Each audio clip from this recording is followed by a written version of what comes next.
Yo, what's good, y'all boys? For today's video, we installed the Procharger kit for my 2015 C706. It's right here behind me. If you're new to the channel, it's a Procharger F1A94 kit. It's a 1300 horsepower capable kit. In this video is going to be a breakdown of us installing it. I hope you guys enjoy watching this process. If you're new, make sure to subscribe and follow my Instagram. Yeah, hope you guys enjoy this video. All right, little update. Got the bumper off. Shut off. Those are all for the bumper? The front end? Front end. Yeah, that's crazy. What are you draining right here? Reservoir. Reservoir tank? This goes for your heat exchanger. Because we're not going to be using the heat exchanger no more, right? Nope. It's going to be intercooler, air to air. Air to air. What's the difference between the air to air and the air to water? I know the air to water makes more power, no? Just sound like you're pussy after I fuck you. It just depends on setup. So lemonade. I give you $10 to drink it. Lemonade, you want to drink it? Yeah. You get hantavirus after you drink that shit. Brake ducts are off. Wheel liners are loose. We're about what, like 2 hours in? Yeah, like 2 hours in. What did I say about that? Half-hour break. Yeah. Alright, so another update. I got Ali 2 Red Bulls, so I'm tweaking this motherfucker out so you could try to... But, bro, my car is literally torn apart right now. My garage is a fucking mess. We have all the parts out. This is the cradle. What are these hoses? That's the heat exchanger pump. Heat exchanger pump. Heat exchanger reservoir. Brake ducts. All Front the lining. bumper. Everything That's under. the front end. Currently gonna slide the heat exchanger out. My mom came in and she's like, she had the look of like, what the fuck are you guys doing? Ollie's gonna slide that shit out. He already has all the bolts out and everything. So we just went to go get Red Bulls. Try to get as much as we done. Get as much as we can done. Ollie wants to get at least halfway done today.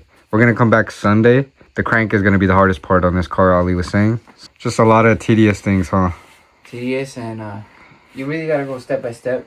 If you miss one thing, then it really sets you back. If you guys get a Procharger and you want to run stock crank and save yourself about 10 hours of labor, get an 8 rib setup. This is a 10 rib setup, so we have to drop the subframe, take out the power steering rack out, to take out the crank pulley, and do a 10 rib crank pulley. And we got to pin it down so later on the road when he wants to push over 1,000, he has no issues, no belt slip. He's able to do it. All he has to worry about is just fueling. Getting the pretty injector. much setting him up for the future when he wants to do way more boost than he wants now. Yeah. And you already know I'm on the road to 1,000 horsepower, so might as well do it because we got the kit, and that's what I'm gonna do in the future. So save us just doing it 2 times in a row, you know. Ollie's gonna try to slide this heat exchanger out, and keep in mind this is our first night working on it, and the car's already like basically torn apart, like, so we're already halfway done. The other half is just fucking putting everything in. After I just worked a 10-hour shift. Yeah. So Ollie's on like a fucking 20-hour shift right now. So shout out to Ollie. All right, we got the radiator, the heat exchanger. No, radiator, no. Huh? Heat exchanger, fans, and the shroud. Yeah, as you guys can see, that shit fucking hanging on. There's really no car left. Oh yeah, we're also doing these. I didn't even talk about that. Move the radiator out of the way. We slid it through. We had to pick this up, the ABS. Whole steering rack out right there. James was saying that we had to take the subframe out, but we ended up just being able to slide it through. You're able to disconnect into the steering rack. You take out the brackets that go to the sway bar. Sway bar links, disconnect the whole sway bar, take off the tie rods, and you're able to slide it out. I'm gonna loosen the tension off this, take off this belt, and go ahead on the crank. And then what, you just have to remove that bolt? Yep, that's the hardest part. We figured out we don't need to pin it unless we're pushing like 1,000, and our goal for right now is like 800. So we came up with the conclusion not to pin it until we go cams, heads, everything like that, clutch, because it's all gonna need to come out anyway. So we were looking at a video where there was a stock, completely bone stock automatic C706 that was pushing what, 520 stock, and you already have like a 20% drivetrain loss. It went up to 701 on pump gas. So imagine what this car will do, and it's a manual with fucking 20 more percent. This car is gonna easily be touching like 750 minimum. And if I added we're also not doing the meth for right now because it's gonna push me up way too much. I think Ollie's pulling that shit out.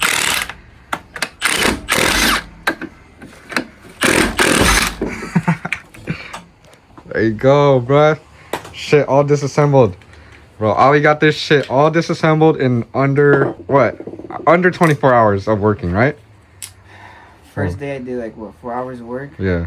Today, like another 4 or 5 hours. Yeah, so 10 hours of work, whole front end disassembled. So this is gonna be a 10 rib setup, so which is good for high horsepower builds.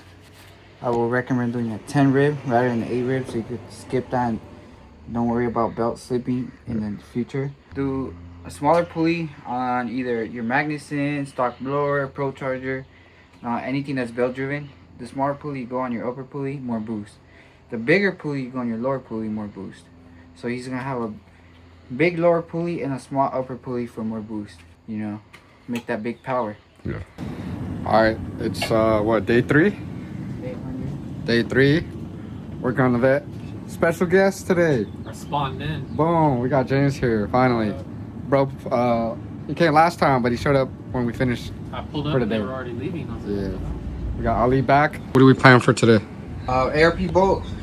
We had to wait for that, so I couldn't fully tighten down the bolt, but I'm gonna try to get the belt around for the AC alternator and all that stuff, and then we can get the ARP bolt in, and then start putting back the power steering rack, sway bar. Hopefully, finish it up, putting on the Procharger on, because I got an idea of how it went, but I want to get it fully done. Yeah. All right, so yeah, I ended up buying this bolt off my boy Vea. He mounted the Procharger. We were having issues with the bracket, but Ali said he figured it out. Instructions suck. Can I put this in my mouth? Hey yo, what the fuck? No, hold on. Oh, what? Ali, I think he's talking to you. Guys, if you guys are installing a Procharger, take out the Procharger off the bracket, because the weight of the Procharger will not let you align all the bolts correctly to the block. So if you're doing a 10 rib, it tells you on instructions you're supposed to have one bolt go here. There's a bolt that goes into the harness. Take that bolt off, it goes into here. One goes here near the pulley, and then you need this sub mounting bracket, and you get it in. That's your 10 rib setup right there. Nice. James certified. Update. Blower's mounted.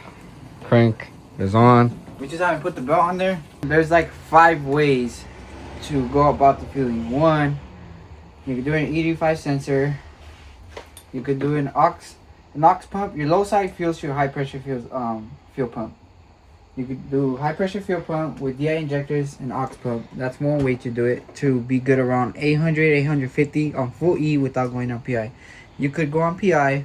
You could go aux pump, DI injectors, and meth. A lot of people are saying that we're gonna run this car in E and bombard this freaking motor on meth. That is not going on. That is the cheapest and dangerous way for this motor to go out. If we're gonna do fueling, I want it to do it right. Even if it takes more time, I'd rather get it done right once and don't have to worry about, you know, alright, we're gonna run meth and we're gonna cheap out and, you know, this motor goes out. Alright guys, here It's cracking. we are back on the vet. We ended up throwing his pulley. It was messed up, you know, ran into some issues. We ordered a new one, threw it on. Finally threw on his belt, and everything on the Procharger is done. All we have to do now is intercooler and manifold. Piping is easy, and we should get a startup for you guys pretty soon. Did order an aux pump. He can show you guys later on. Tomorrow he'll be here. He can show you guys. It is required for LT4s for fueling on the low side. All right, y'all. So a little update. So you want to walk us through what we did? Well, we got the Procharger all done. The shroud to radiator. What we got Here. We got the intercooler all mounted up. Got that. This is where the heat exchanger would go.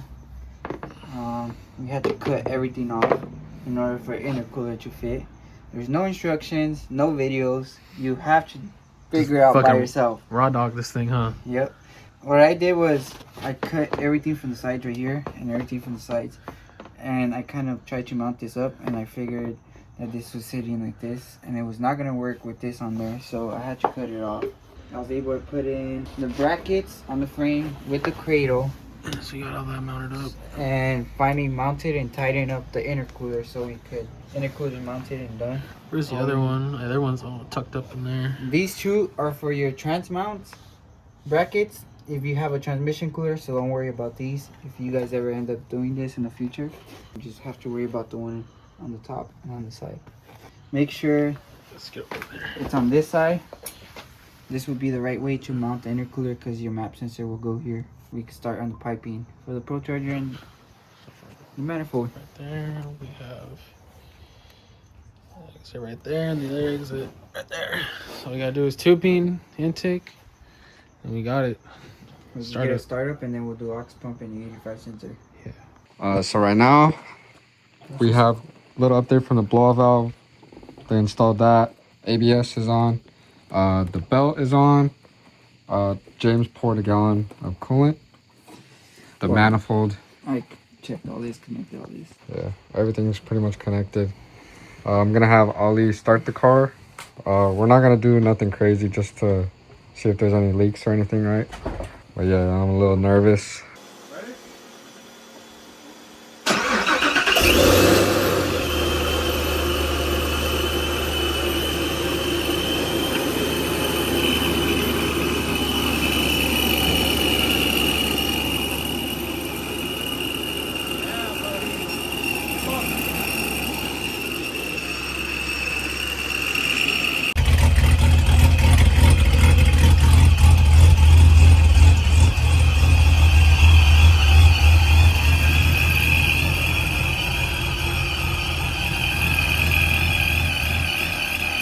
Holy fuck, bro.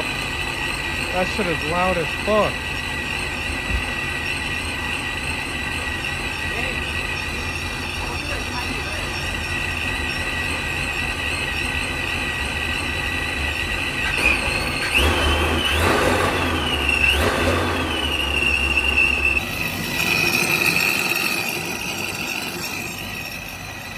So it's about 3 days later. This is how the car is sitting right now. The reason the car hasn't been up yet is because Ali and James and I all have different schedules. So we kind of just work on it on the weekends, or else we'd have this shit done already. We're kind of just like putting hours in like every now and then. Also, guys, look at my fucking garage, bro. If you guys have been up to date with the channel, you guys know how fucking messy my garage is. But there is so much space now. I'm gonna be converting this into like my detail shop. If you guys don't know, I have a detail business, so if you're in the LA OCIE area, hit me up. This is how the car's sitting. Kind of just waiting to put everything in. The only thing we have left is the intake, the E85 sensor, and the aux pump. So I have the aux pump right here. It's a 320 LP. I got it from DSX. So yeah, we have everything right there. And then I have the E85 sensor right here from DSX as well. We are going to be getting tuned by Tone again, so it is currently Tuesday. We're hoping to have the car done and assembled by Saturday, hopefully Sunday, the latest. I also have an update on the Subaru coming. If you guys follow me on Instagram, you know why my wheels are just sitting right here. It's a garage built car. I really appreciate Ali and James taking time out of their day to help me with my build, so make sure to put a W in the chat for them. So yeah, make sure to stay tuned because this car is going to be fucking nasty once it gets up. I'm going to be running like an E30 mix, so nothing crazy, no full E85. I'm just going to keep it conservative for right now because the stock clutch could only handle like 800. So yeah, not trying to blow up my clutch anytime soon because I just fucking got a new clutch for the Subaru. But yeah, that's basically it for this video. I hope you guys are excited as I am. The content's going to be crazy, bro. I'm telling you. We're at 6.8K right now. I want to hit 7K by the end of the month. I think it should be pretty easy. Maybe even try to go for 7.5K. Make sure to hit the like button. Make sure to hit the subscribe button because you guys liking the video or commenting really helps me a lot. It helps the engagement. So if you guys want to help blow up my channel, commenting or engaging like will go a long way. I love y'all boys. I'll see y'all in the next video.